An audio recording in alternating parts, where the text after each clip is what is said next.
Ini pula susulan pengesahan Parlimen Ukraine memberi kebenaran pasukan Malaysia bertugas di lokasi MH17 menerusi perjanjian dua hala semalam. Perdana Menteri Datuk Seri Najib Tun Razak menerusi satu kenyataan hari ini mengalu-ngalukan perjanjian tersebut.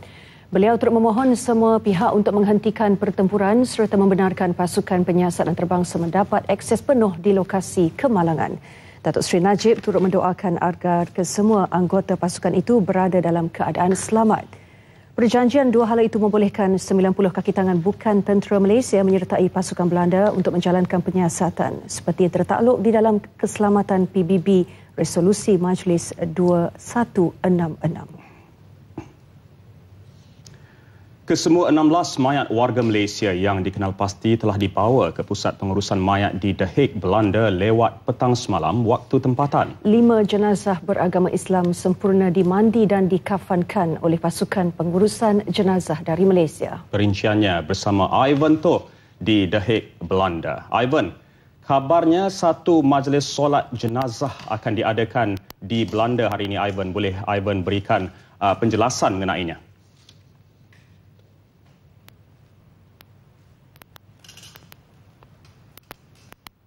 Baik, terima kasih Hazel dan juga Hidayat.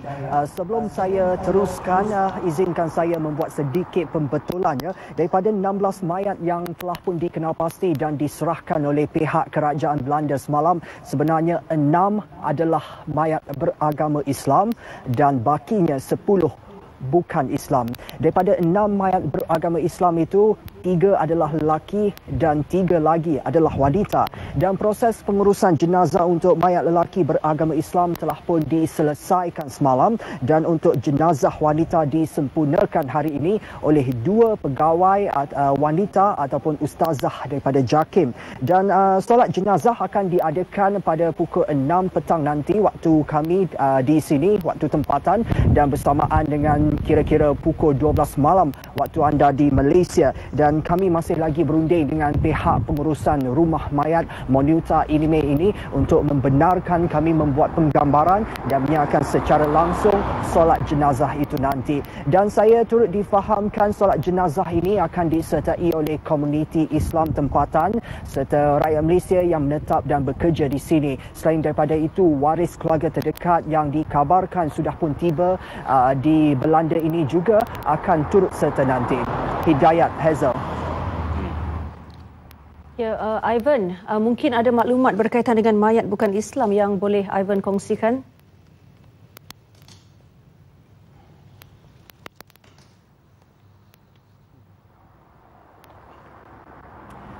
Ya, kesemua mayat bukan Islam ditempatkan di lokasi yang sama, rumah mayat Monuta Inime yang telah pun dilantik oleh pihak MAS dan juga kerajaan Malaysia dan telah pun dimasukkan dalam keranda. Dan wakil-wakil dari Majlis Rundingan Agama, Buddha, Kristian, Hindu, Sikh dan Taoism Malaysia dijangka tiba di Belanda pada hari esok dan seramai 5 orang akan tiba di Belanda esok. Dan selepas ketibaan mereka akan terus menjalankan upacara sembahyang mengikut tuntutan agama masing-masing selepas mendapat persetujuan dan juga pandangan daripada waris keluarga. Dan saya difahamkan juga 6 lagi mayat yang dikenal pasti akan diserahkan dalam tempoh sehari 2 ini, menjadikan keseluruhannya 22 mayat warga Malaysia yang dikenal pasti.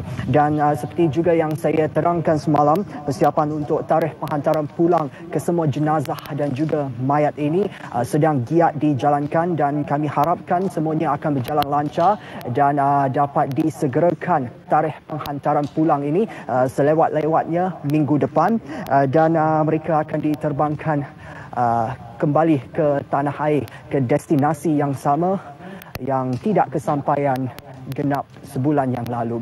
Baik, itu sahaja yang boleh saya kongsikan buat masa ini. Ivan Toh melaporkan dari The Hague, Belanda bersama dengan juru kamera Syariful Anwar Anha untuk TV1. Kita kembali bersama Hazel dan juga Hidayat untuk teruskan berita nasional. Teruskan.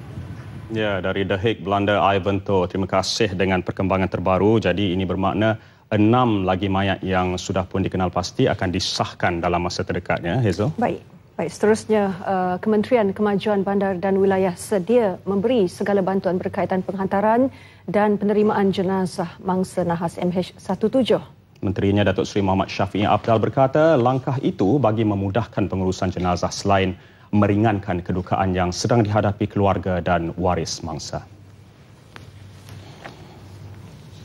Di mana pembabitan pihak-pihak berkuasa di peringkat negeri itu, dan kita adakan mesyuarat dengan kerajaan-kerajaan negeri yang diwakili oleh timbalan-timbalan ketua setiausaha kerajaan negeri, dan mereka pun sedia maklum dan saya yakin mereka pun dalam mesyuarat dan persediaan dia. Datuk Seri Syafiee menyerahkan cek sumbangan daripada Jabatan Kemajuan Masyarakat Kemas kepada Wakil Aman Palestin. Pada majlis itu, pihak Kemas turut menyerahkan sumbangan RM189,000 untuk tabung kemajuan Gaza Kemas.